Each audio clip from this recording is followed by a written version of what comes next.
What's up, guys? Welcome to The Pulse, your destination for gaming news, updates, and new releases. My name is June, and today I'm here with the GameWave team, aka Brad and Harris. Here are your topics for today.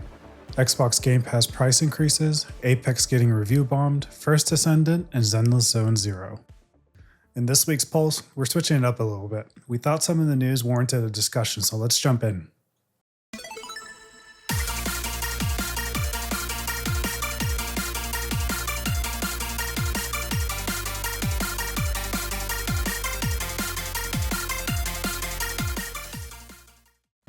Alright, starting us off, we're going to talk about the Xbox Game Pass price increases.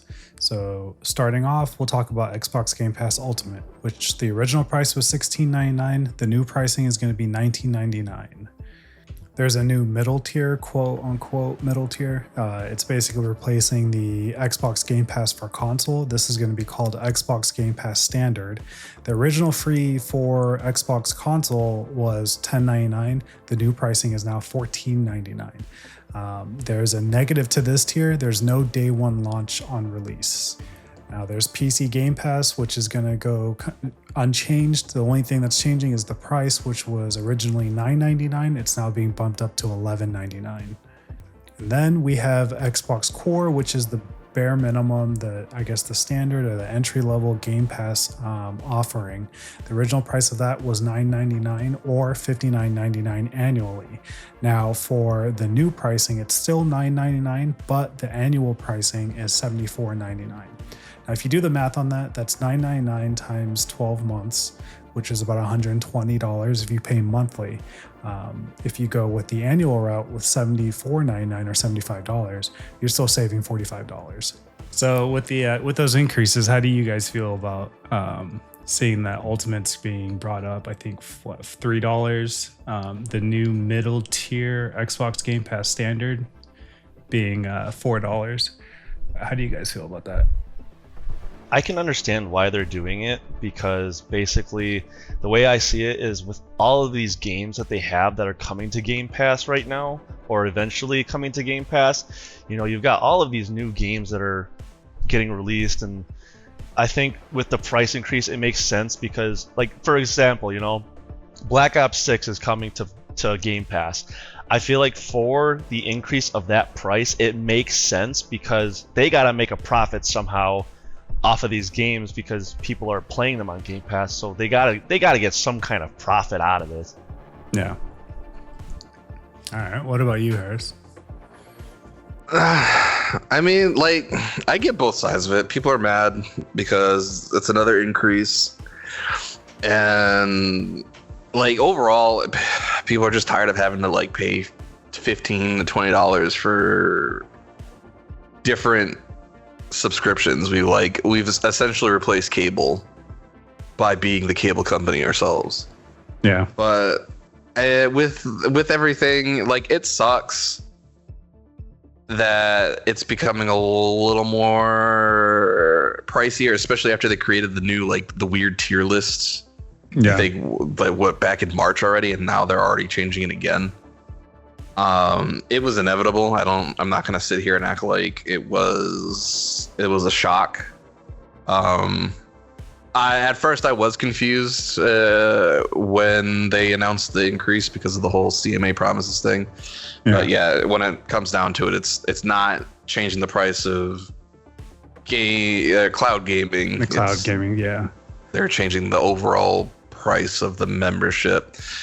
And at the end of the day, people just got to start budgeting more, and it sucks because that's where we are in this economy. But if you got both consoles, if one is giving you day ones and the other's not giving you day ones, I'm not trying to talk down on Sony, but if PlayStation even isn't giving you third party day one games, you might as well just stick with the one that is.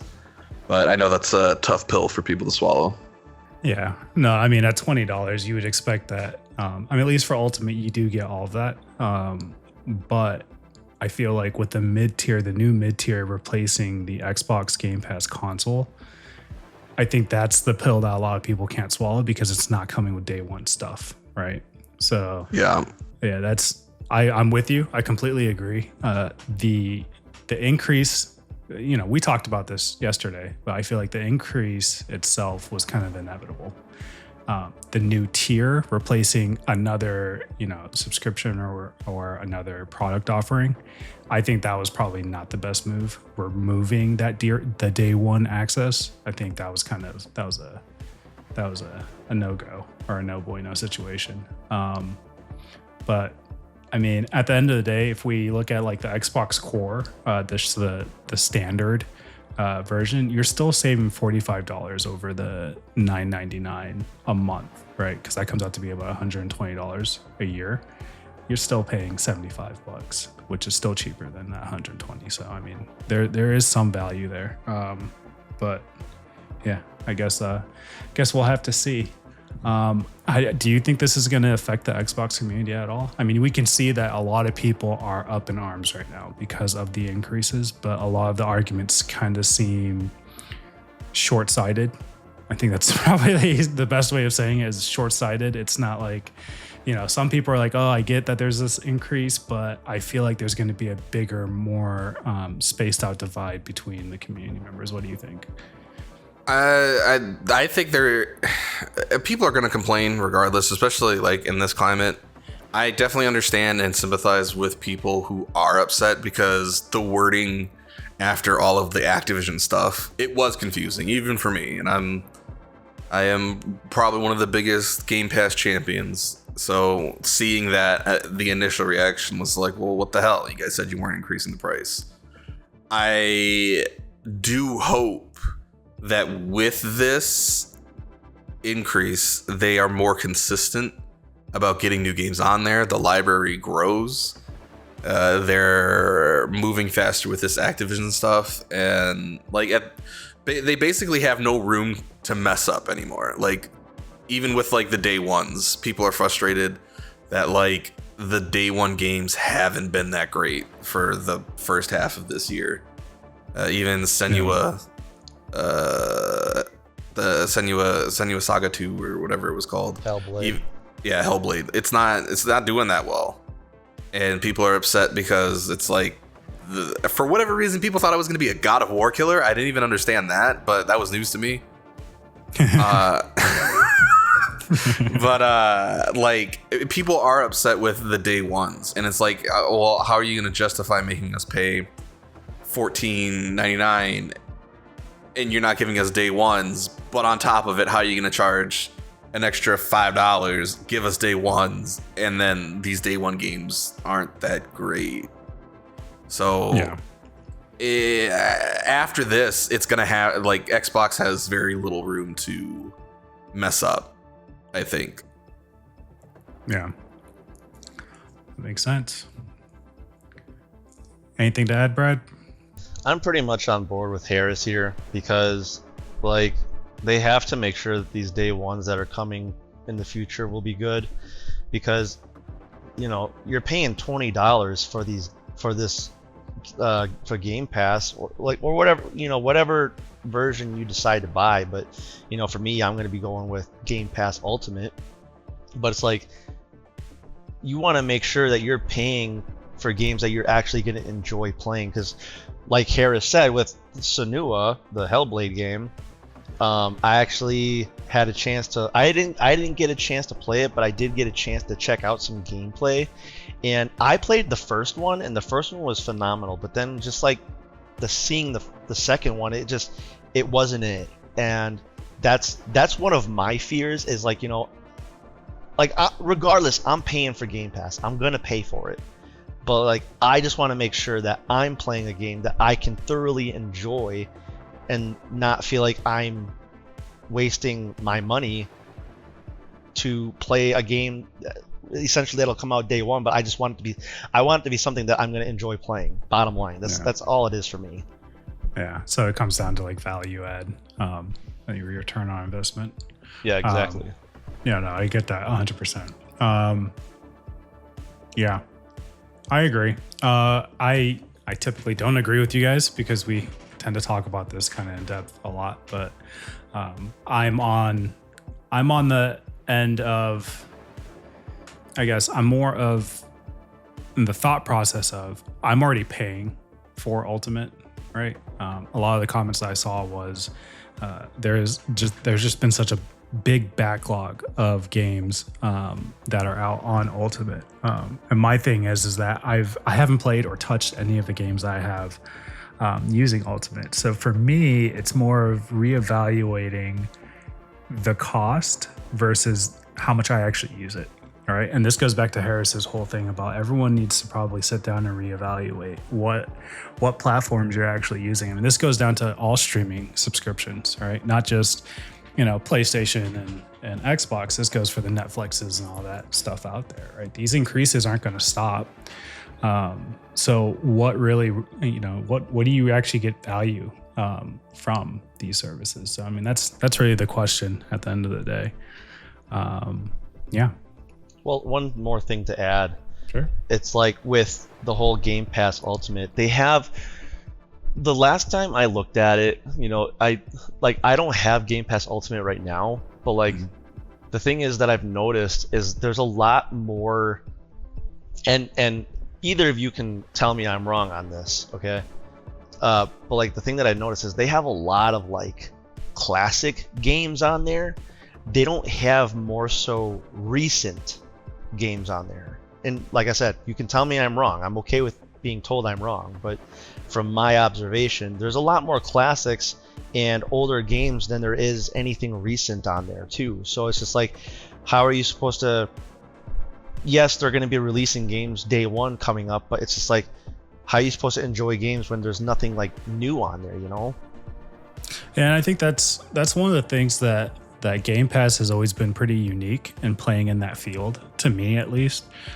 They do have a huge library of classic games or remastered games. And I find that a lot of the games that are in my backlog are actually older games I haven't really had the chance to check out. And I don't feel like paying, whatever, $9-10 some games depending. So I mean, I think that's where the value add is. Harris, you're more of the Game Pass connoisseur, so you're not wrong, and I think that's where people are having the complaints right now, is that we're not getting newer games. We're getting games that people have already bought because of the Black Friday last year or the spring sale or summer sale. We're getting these games that people already own, and we're not getting newer releases that Xbox has been known for.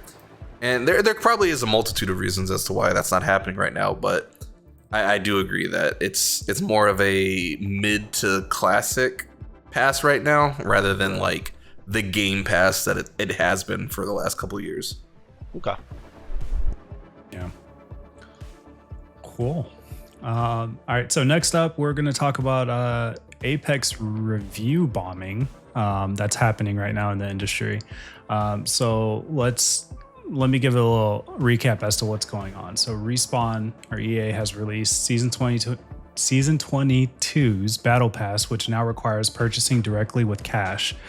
In the past, you can gather up enough Apex coins and buy the premium Battle Pass. There's also a shakeup with how the Battle Pass will be presented, which is being split in two. So you have your first part, which is 60 Battle Pass levels, and then the second part being 60 as well. So that's a cumulative 120, which is before it was 110 Battle Pass levels. Premium Pass now costs $10. The Premium Plus tier will be about $20, which is double the price for pretty much the same thing. So what are you guys' thoughts on this? I guess, Brad, since you were a big Apex player before, what do you feel like? I just, for me, it's for Apex, I could never get, I've only ever purchased the Battle Pass once, and it was actually, we talked about it previously while not recording, but it's there's the Battle Pass, I truly believe, has nothing to show for. And if they're gonna do this extra, I guess you could consider it another, an extra tier to a Battle Pass, but if they're gonna do this, then they need to make sure that they have something to show for it, because weapon skins are cool, character skins, but it's just like I truly believe they don't have a lot to offer. And obviously, like, they're getting bombed for reviews and stuff because people are unhappy with how much they have to pay. It's like, I get that, but you get what you pay for. So it's a touchy topic, and I've never really been impressed with the battle pass on Apex. I feel like they could really step it up. So if they're gonna do this 2-tier battle pass, like at least have something to show for it. Yeah, no, I agree with you. I feel like instead of not manipulating, but making these changes to the battle pass, I feel like there's core problems with Apex right now that needs to be addressed before they start trying to, pull money out of the players. One of the biggest things is the huge base of hackers, not just in ranked, but in pubs as well. And this goes for the LTMs and all the other modes that are in the game. I feel like those need to be addressed, or at least address the community that it's going to be worked on, instead of coming out of nowhere with some random, changes to the battle pass that, again, like you said, is pretty weak. I've always thought the battle pass was weak. We talked about this before. The only time I got the battle pass was really to get the badge, the animated badge at the end. So for me, dishing out $20 to get a cool badge is just not there. I never used the actual in-game currency to buy battle pass, so that was always out of pocket anyways. So to me, I feel like this is one of those just weird situations where Respawn and EA are again getting shit on because of their decisions. Well, tell me if I'm wrong about this, okay? Tell me, like, do you personally feel like it was pretty easy to get through the battle pass, or did you feel like it honestly took quite a lot of work just to get through it? Because personally, me, it took a lot out of me to just get through the battle pass itself. I mean, it used to, I don't know, it was on and off. Depending on how engaging the season was, I thought it was good, right? Like there were points where Respawn had changed up gameplay, and just grinding out the battle pass was just playing the game, right? And when they make changes that actually make the game feel a lot more fun, it's a lot easier. But then, I don't know, I think it was like season 16, 15, I don't know, one of those. I came back for a little bit and, I tried to grind out the battle pass, and I could not do it. I'm gonna tell you straight up. I played for like probably a couple hours every other day, and I was just like, I'm not feeling Apex. And that's when my big hiatus from Apex started. Was just it was just becoming a grind. There's actually we're going to go over some reviews here, but one of the things that resonates with me with some of these reviews is that it's just become so sweaty, right? I mean, I'm a sweaty FPS player, I'll admit that, but constantly wherever I go in any mode that I go into, and it becomes like this big sweat fest. And I know people are out there and be like, well, just get good, bro. I've spent countless hours on the game. I'm not the best, I'm not the greatest or anything else like that, but when it comes to a point where I'm actually stressing out because of the game that I want to play and just chill and relax, something needs to change. So Brad, do you want to go over the first review real quick, and we can talk to that? I apologize to the person if I butcher your name, but it went from someone with the name Owen Reviews. He had said it was an amazing game in its prime. Like many games, it's getting worse and more unplayable. The removal of maps and modes and nerfs just kill the game. One of my all-time favorite, but hard to play consistently anymore. Yeah. So that was, yeah. Yeah, and that resonates, right? I mean, that person's not alone in that. It's exactly what I was saying. It's just the hacking, some of the changes, the lobby changes, some of the ranked changes. Some of it just doesn't make any sense.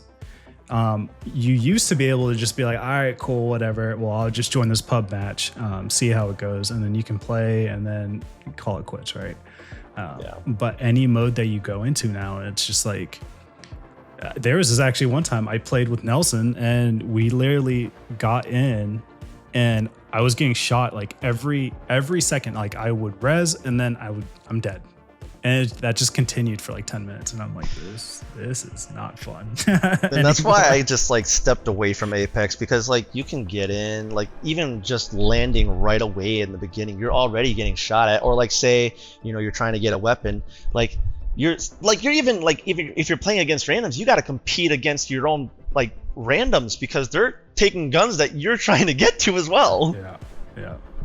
No, it's so different. It's definitely different. But yeah, so the next review, I'll read the next review. It's from Neon Knight. He says, horrendous matchmaking, LOL, just started playing and was stuck in sweaty lobbies. More experienced players pick me off while I'm just trying to learn the game.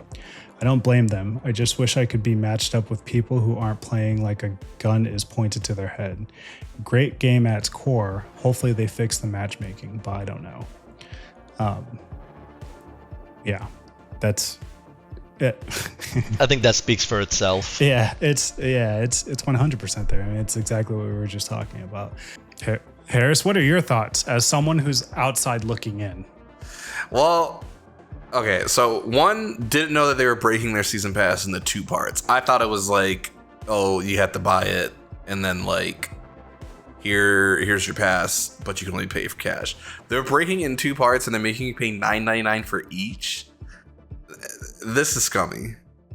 Like, this is actually scummy. As someone who will buy any I've bought Apex battle passes and never even played the game. I was just like, it looks cool, I'm gonna buy it.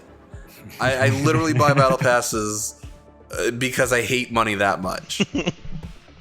The fact that they're breaking it up into 60 levels each and like you're getting a mid-season break, this is the scummiest thing ever. Like, people want to get on Call of Duty for having the Black Cell pass. This is scummier than the Black Cell.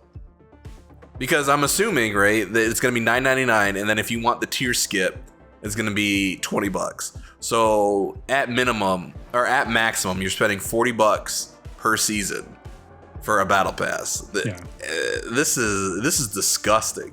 Yeah, I agree with you. And I think that's why everyone is going to Steam and review bombing. So it makes sense and it's all warranted.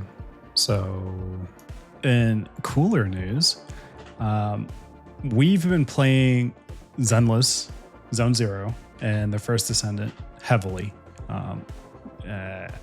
We being Brad and I have been playing the first Descendant. Same with Harris.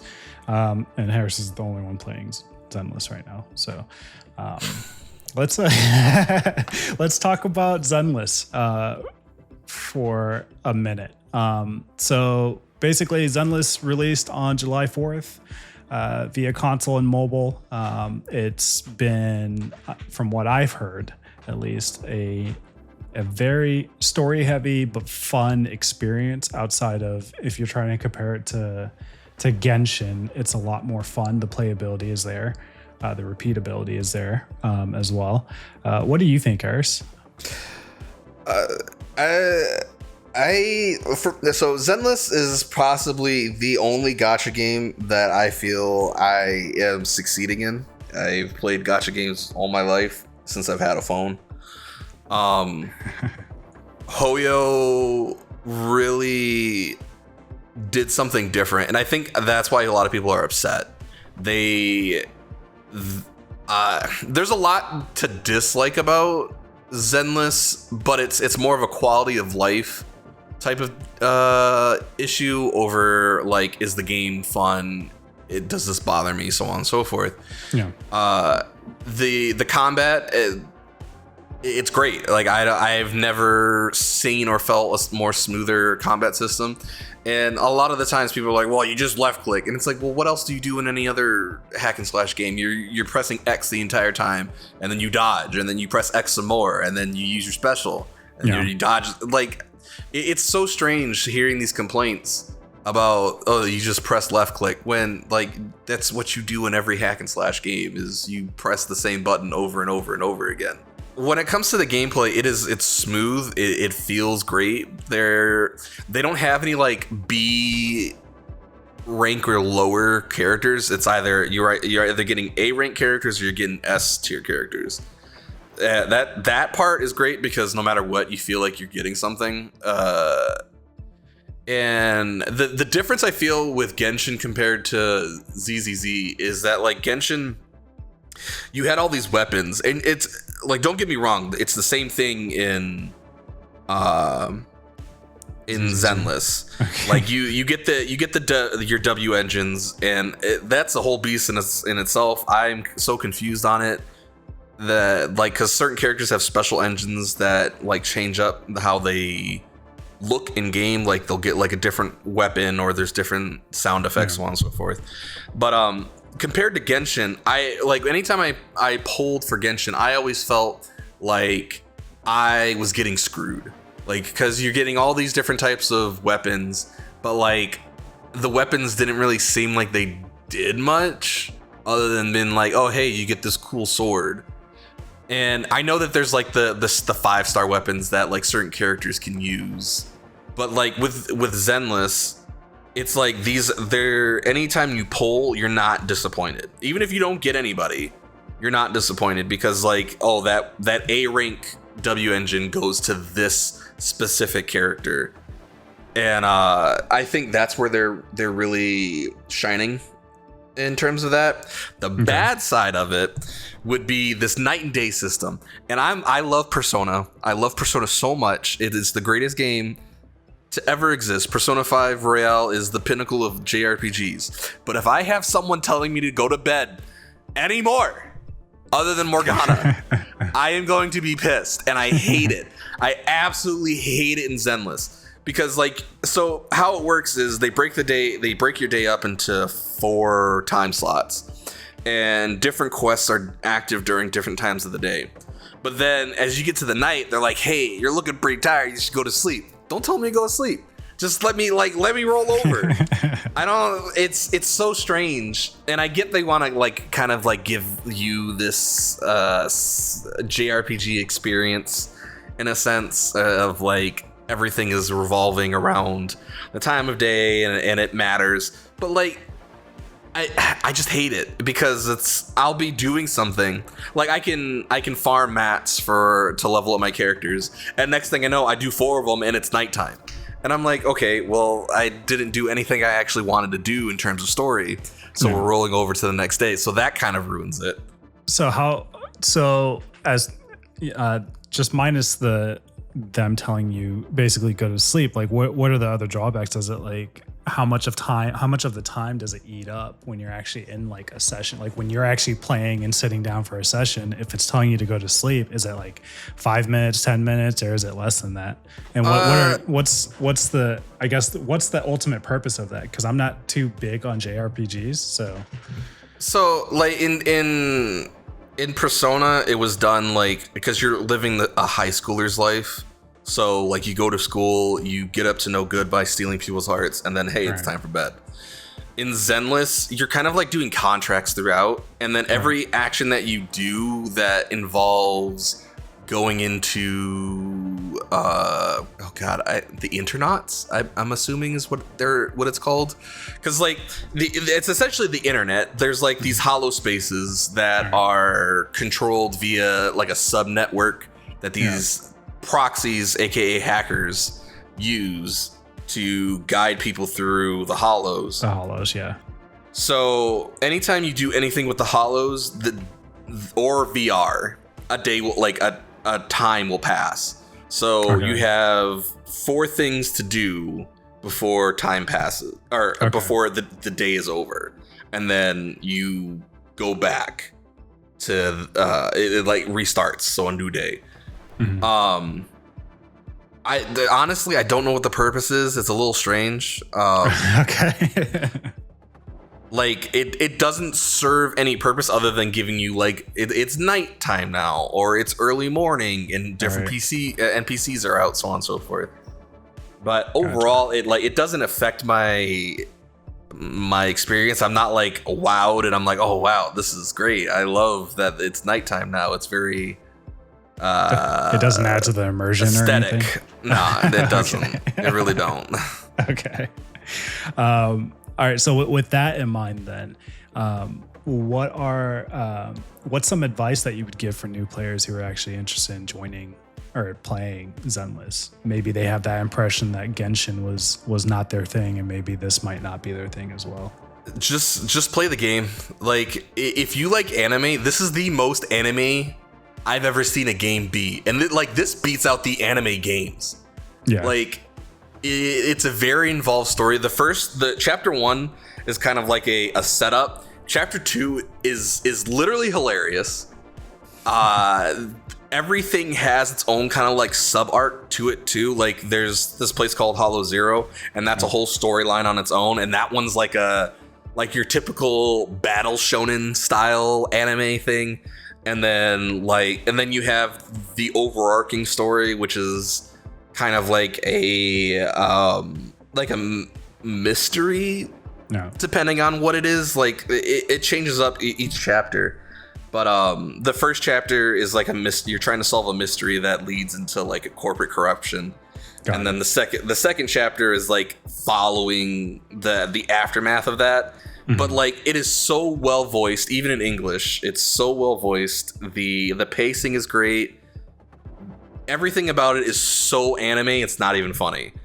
It's a lot of story, but it doesn't waste your time like Genshin does. I feel like Genshin wastes a lot of your time. You're stuck in these god awful cutscenes that are so boring. They don't make any sense. They're yapping for too long. They think that they're telling jokes and they're funny to the people that are writing the jokes, but you as a player, you're not connecting with it. Zenless is beat after beat. I don't think I didn't laugh at a single joke that was told. I was constantly laughing. Everything is there for a reason. There's deep character progression and overall development. And I don't know, you just love everybody. It's a good game. Perfect. I mean, yeah, I've yet to play it. Again, I've been kind of heads down with the first Descendant. So I guess let's talk about that, because the three of us have played the first Descendant. I guess, Harris, since you're already talking, what are your thoughts on the first Descendant? It's Warframe. Yeah, it is. It's Korean Warframe with pretty ladies. Pretty ladies, yeah. I mean, I'm a big Warframe person in general too. I've played it for like 10 plus years, I think. Everything that First Descendant took from Destiny, took from Division, took from Warframe, they did it right. I know a lot of people are complaining about like respecting your time. I don't understand it. I think people are just complaining to complain. The common thing was, well, you know, Warframe, what did I hear? It's like they looked at Warframe and said, we like that model. Now, how can we abuse this so that we can make more money off of it? Or how can we make it just worse enough so that we can milk money out of it? Sorry for interrupting you, but I was going to say, that's the part that I don't understand. I think that's where you're leading into. I'll let you finish your thoughts. Sorry for interrupting. No, you're good. Well, no, and it's all about the crafting. People are upset about the crafting. As I said, I've played Warframe for a decade, and I can tell you for a fact that First Descendant respects your time and is a lot easier on crafting than Warframe ever was. You are looking at a week sometimes to make certain Warframes. If you're trying to build a Prime, that can almost take up to 2 weeks. I know it's changed recently where they've made it a little easier to farm parts, and like you can essentially get it all out of the way, but you're still looking at like a week. The most you're looking at to create a First Descendant is 16 hours. That's not bad. Let's just continue to farm. It's so weird because people are constantly saying, well, Warframe does it better. Warframe does not do it better. They either do it the same, if not worse.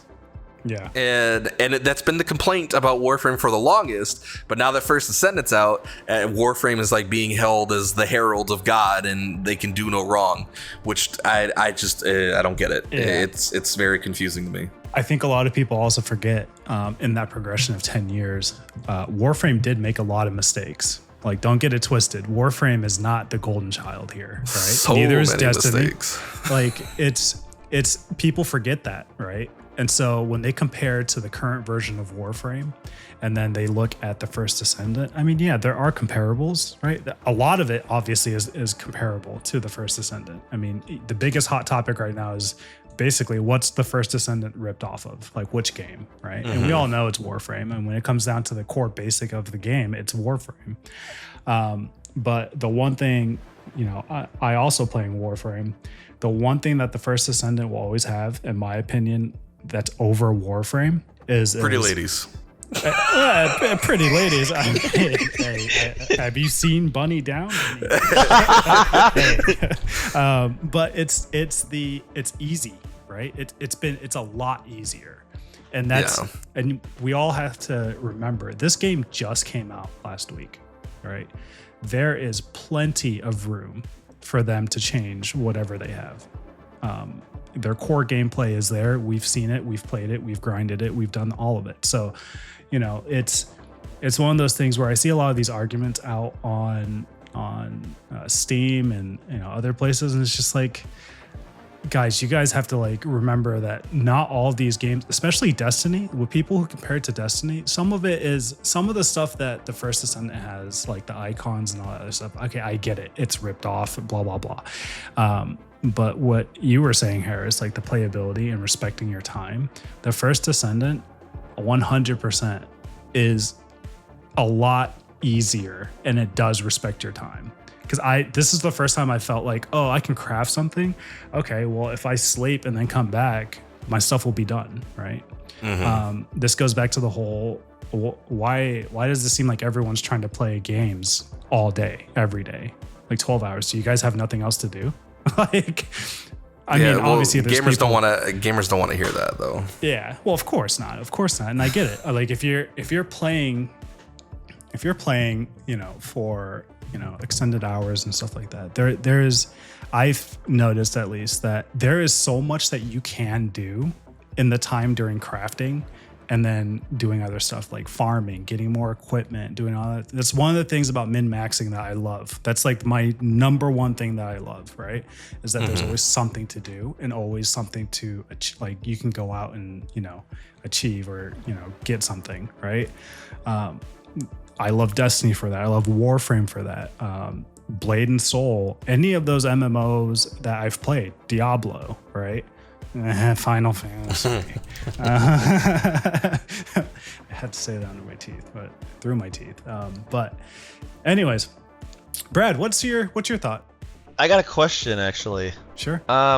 So I played Warframe as well, but did Warframe ever have like the giant bosses like the first Descendant does? Not giant bosses, but they had like boss fights. Right. Similar. Well, and there's stuff like Jackal and a couple other Jackal variants. Yeah. Where they are massive fights like that.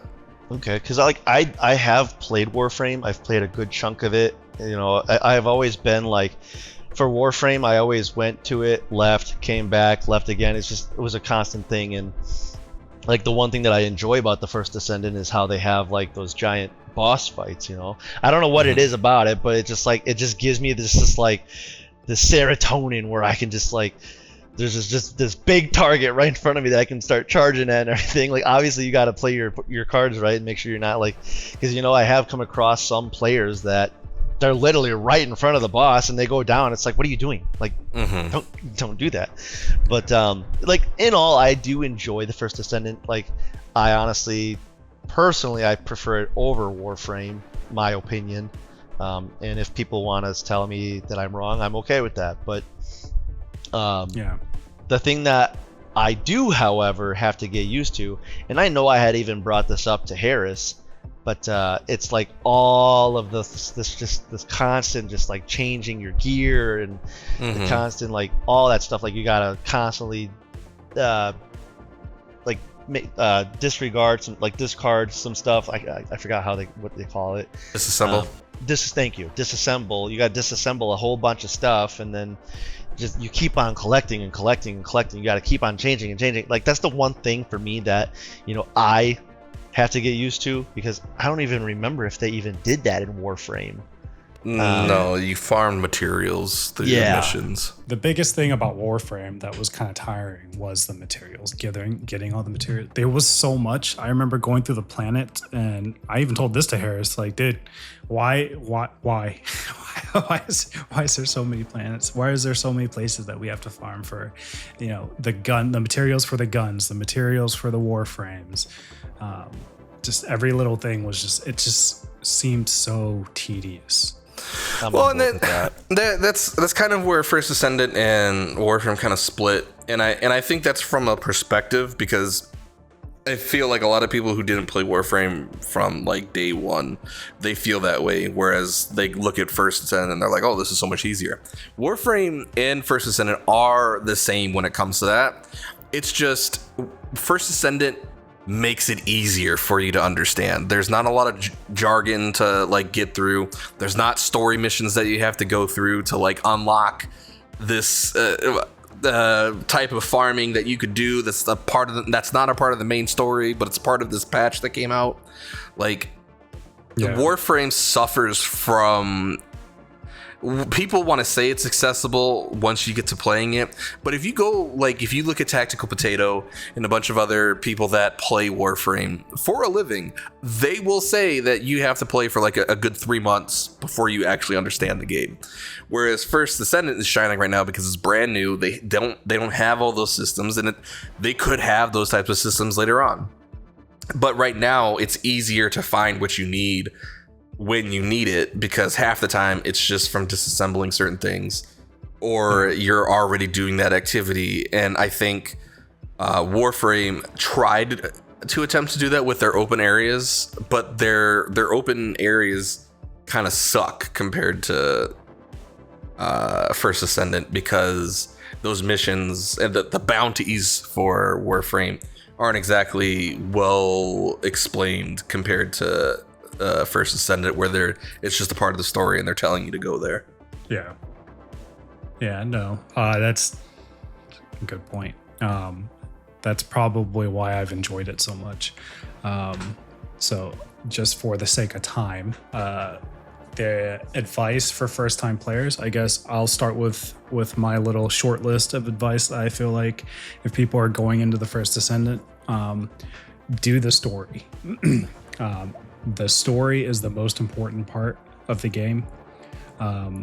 The getting to level 100, you'll get there just doing the story. Just don't give up. Just keep doing the story. That's my first part. So the second part that Brad actually touched on, just keep rotating weapons. Don't worry about leveling up or making or changing, doing any readjustments or anything else like that. You're going to learn that mechanic, but don't worry about it now. Worry about it more when you get closer to the higher end. So we're talking about like level 70, 80, 90. And then when you get into hard mode is when you can actually start doing min-maxing most of your stuff and then doing all the other things like that. Getting to 100 was fun in that if you just stick to the plan of doing the story, you level up so quickly. Damage is you could say this, Harris. I mean, you've gotten to, you're 100 now, right? I'm like 94 or something. I've been playing once human. Yeah. So once you get to 100, you actually have the ability to start actually seeking out things individually. So like reactors and most of the mods and all that other stuff for your Descendant. It gets a lot easier, and then you start farming, and then you can do the higher level bosses and things like that. So that's my biggest advice. What about you, Harris? What's some advice that you would give new players? So I kind of have the opposite to you, but only in the respect that Thunder Cage is the greatest weapon to ever exist. You keep that thing at whatever current level you have with you, and it'll carry you until the end. It is a great submachine gun. There is no other primary that you should ever use, honestly. And other than that, yeah, just do the story. Don't keep swapping your characters because each Descendant has its own level. And being at 40 helps you out because if you're not really leveling your mods, you at least have that base damage, you have the base health, you have the base shields, base defense. And that is more important than playing your favorite character right away. If you're able to afford it and buy your own Descendant right out the gate and start the story with that, that's fine.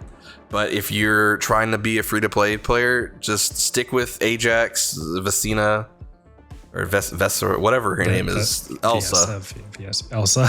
Elsa. or Lepic. Like, pick one of those three and just get to hard mode. Then you can worry about farming your...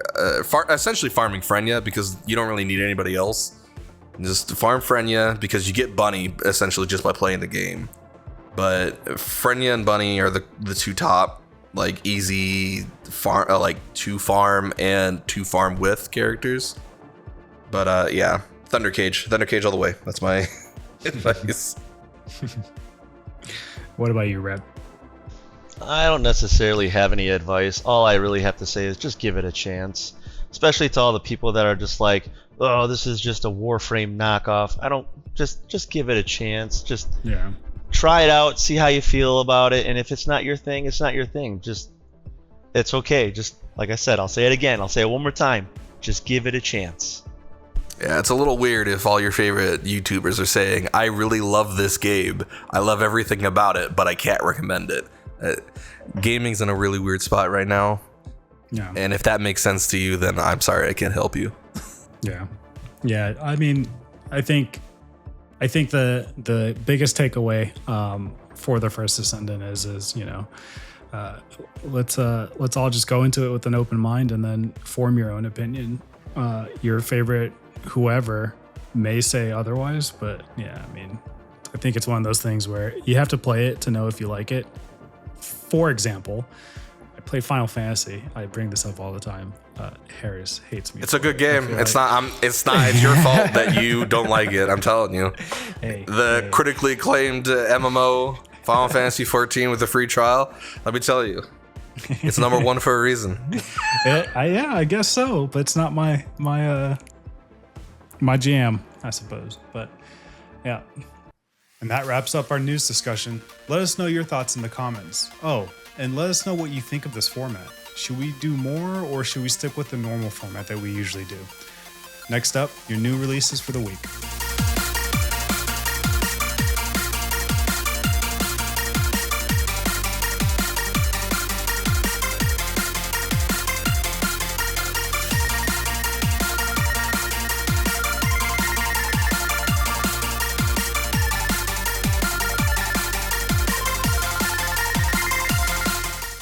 And that's your weekly pulse. If you've made it to the end, thanks for watching. Drop a comment below and tell us what games you're playing and what you're looking forward to. Remember to like and subscribe and hit the notification bell. Thanks again. See you next week.